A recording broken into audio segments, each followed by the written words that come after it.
Assalamu alaikum wa rahmatullahi wa barakatuh. Welcome back to the Three Muslims. Without further ado, let's go in. A lot of people will think that, this idea of a man is just simply that our idea of a man, or the Islamic, say, for example, idea of a man is just this violent creature. The truth is, like you said, violence is just an integral part, or the ability, the capacity to do it in situations where there's a need for it, is just one part of the puzzle. Like, for example, the Prophet Muhammad, one really interesting thing, we know he had 9 wives at one time, Yeah. which is very difficult to make. You can probably Bro, nine's a imagine lot. 9 at one Nine's time. a lot. And they're consistent relationships. It's not like divorce and marriage. It's like you're actually living with these. So 9 at one time, and then that's one thing. And then he had 6 children, all of which died in his lifetime. Wow. Only one of them survived afterwards. So he had to live with the grief Yep. of that. His wife died at his time as well. He had to live with the grief of that. He loved his first wife, Khadija, who was older than him. She died. And so he had to live with that grief. He had to live with the grief of his uncles. And so he dealt with that. We've got narrations of him crying when his son died. Yep. But what did he do? He didn't just, cry and that's it, give up. He cried and then he went to war the next day. Yeah. He cried, then he went done a sermon the next day. Yeah. He felt the grief, but then he had 19 wars that he participated in. Wow. And it wasn't just, these are not wars that he told other people to do where he sat in some air-conditioned place. He went and actually involved himself in these wars. Yeah. He was fighting, he nearly died in one of those wars, so he was engaging in war. He was the leader of a polity. He had 9 wives at one time, all managing all that. He prayed half of the night. So imagine, like you said, you sleep 4 or 5 hours. The Prophet Muhammad may have prayed for that long, like actually praying for that long. And that's an incredibly difficult thing to do. His children died. He was directing the people. I mean, if you really think about it from a KPI perspective, key performance indicators, for 1,400 years, people have been following the teachings of this man. From the most grandiose of things to the most minuscule of things. I mean, this is influence. Yeah. And even Pantheon, I think, is one of the organizations that have ranked it. They've put him as number one because how could you not? How could you deny? His influence stretches cross-culturally, it stretches historically, and then also we got the Quran.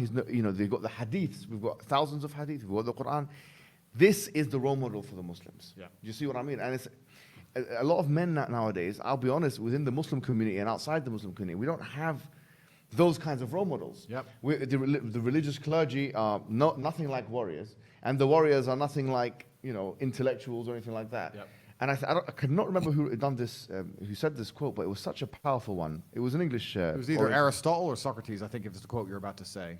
No, let me say the quote first. He said something to the effect of, if you separate the fighting man from the thinking man, you have fools that fight, and you have cowards that think. Yeah, completely. And I think it was there's a similar quote by either Socrates or Aristotle. Yeah, he said something very similar. He said, if your warriors and your thinking men are separate, then yeah, you nailed it. Oh, It's right. exactly the same. I think it's one of those two. But no, and you're completely right. It's completely true. And that is what the world is lacking now as a whole. And it's kind of insane when you look at how the world works. You have these thinkers sitting around in some government building sending warriors to die. And the warriors don't understand why. And the thinkers are too scared to go do it themselves. And it's kind of strange how whole society's even, limping along as it is.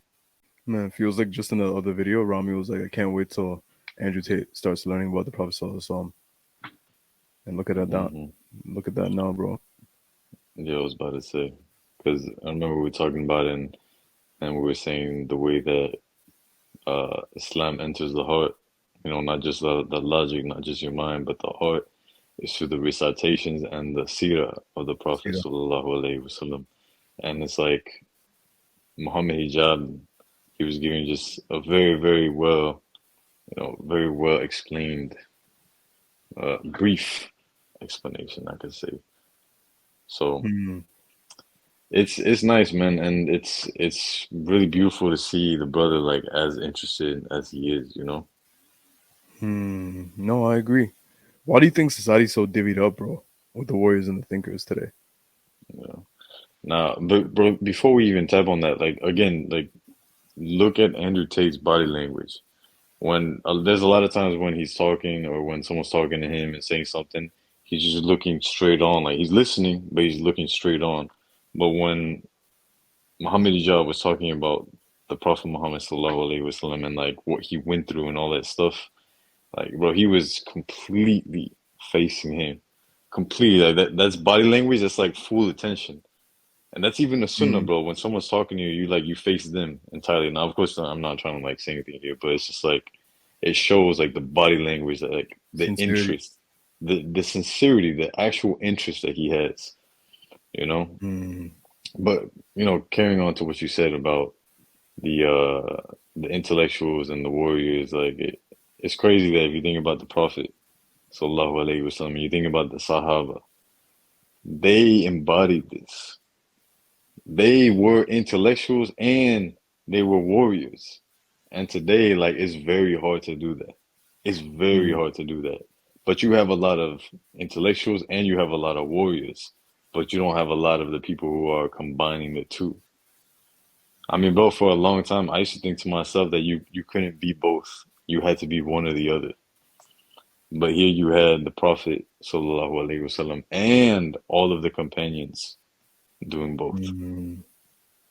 It's crazy, bro. This is one of the things I talk about with my clients a lot. That the Prophet ﷺ, you look at the Sahaba, bro, when they were like 2 times our age, so much older than us, in better shape than us, bro. And a lot of the 20-year-olds, 30-year-olds walking into the masjid, bro. Come on, come on. Yeah, Dunya isn't everything, bro. Dunya isn't everything. Fitness isn't everything. Intellect isn't everything. None of these things individually are everything, bro. But to yeah, embody all these things is the sunnah, and that's what we should strive for. Should we not? yeah, 100%. Bro, and it reminds me of the conversation we were having with the Sheikh. No, may Allah bless him if he's watching this. I mean, But it's like, bro, we struggle to even like just learn something new every day. And you had these people who they were intellectuals, they were warriors, but they were all into the Islam. They were all into like being Muslim. Where you had Al-Bukhari, and he would travel for months just for one hadith. Bro, he would travel for months just for one hadith, and traveling back then wasn't luxurious by any means, bro. It's not like today where you can get on a train, you can get on a plane, you can get in a car, bro, you can get in a boat. Bro, like there's so many ways to travel in luxury and just be nice and comfortable.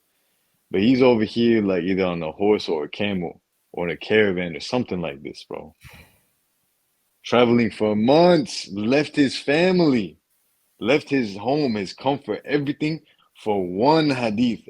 And imagine there were times where he would go and that hadith was fake. It wasn't a legit, it wasn't a proper one. Like after he was like, doing his like it's the whole fabricated, kind of valid exactly, it was fabricated, or he just like he found that there was like a a weak, fault in the chain of weak. narration. Yeah. Yeah, yeah, yeah, weak point. So it's like, bro, imagine traveling for months just to find that it's not anything really. Now you have to go all the way back. And he had zero complaints, bro. It reminds me of how easy it is today to just go online, find Sahih Bukhari, all the different volumes, just catalog, just there, bro, accessible. And it reminds me of this saying. You want to say it, bro? I think you're thinking of the same one. Now go ahead, bro. You say it. Weak men create hard times. Uh, Hard times create strong men. Strong men create good times, but good times create weak men. And it's it's a because cycle. of these strong men, exactly, it's a cycle. Because of these strong men that had to really work hard and create the comfortable lifestyle that we live in today, that we're weak, Yeah, that we take it for granted, that we're soft. We forget how hard it was to just get these things. We get entitled, bro. yeah, yeah, 100%, bro. And this is not like an attack on anyone, because like first and foremost, like we gotta look at ourselves. Hmm. We all need work in this department. We all gotta look at our parents. Our parents probably been through it way worse than us, and they had to go through all Hmm. these things just to give us the opportunity for us to do what we're doing right now. And it's like, okay, now think about what they struggled through. Now think about what these people back then used to struggle through. Bro, there used to be times where there was no food whatsoever. And here, Hmm. here we fast, bro. We fast, and then you break the fast in Ramadan. And bro, don't get me wrong, I love iftar. I love breaking the fast, having the dates and having all this amazing food. MashaAllah, bro. But it's like, bro, these people, they would be fasting And like when it was time to break the fast, like they didn't have any food to break the fast. Like I remember, bro, this sheikh, bro. I forgot who it was, but he was like being asked questions on like one of those like like kind of like how Sheikh Asima Lakim. Forgive me if I said it wrong, but like the kind of like talk show like that where they're being asked questions and they're answering. And he was asked a question, and he was like, it was like Sheikh, um, if it's Ramadan and I don't have any food to break my fast with, like we don't have any food, we're poor. Like is my fast still valid? Because I don't have anything to break the fast with. Bro, and the sheikh started crying, bro. Because like that lets you see like damn, like how entitled are we, bro?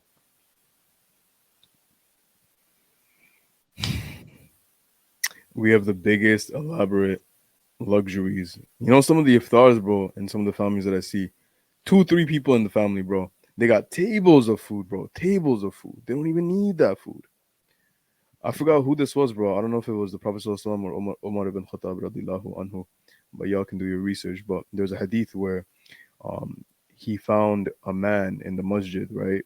And he had a little bit of a pouch, a little bit of a belly, bro.